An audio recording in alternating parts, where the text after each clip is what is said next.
បាទសូមជំរាបសួរបងបងក៏ដូចជាអង្គពូមីង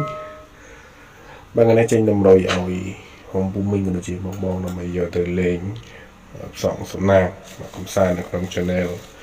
មក admin នេះដែរហើយសម្រាប់ channel នេះបាទអង្គពូមីងក៏ដូចជាបងបងបានឃើញហើយកុំភ្លេចចុចបាទសញ្ញាកណ្ដឹងបាទចុចមាសដៃ comment 168ឲ្យ admin ម្នាក់មួយបាទនៅក្នុង channel របស់ admin ក៏ដូចជាវីដេអូមួយនេះបាទថ្ងៃនេះមានតម្រុយឆ្នោតបាទជាប្រចាំថ្ងៃដើម្បីចែកជូនឲ្យ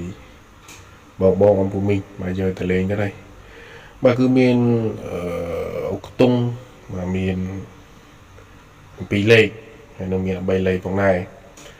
ហើយតម្រុយឆ្នោតនេះអាចយកទៅលេងបានណាបាទលេង1000 2000 2000ចាក់កំសាន្តលេងទៅបាទបងធ្វើតម្រុយឲ្យ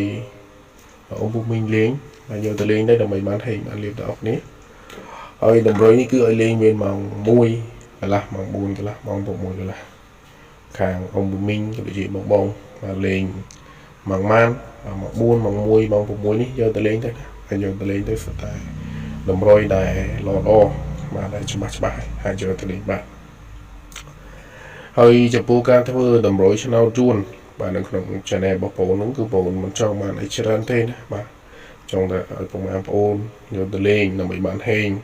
បានលុយបានលុយចាយដល់អស់គ្នាដែរបាទតែប៉ុណ្្នឹងទេចំពោះតម្រុយឆ្នោតដែលបងធ្វើនេះ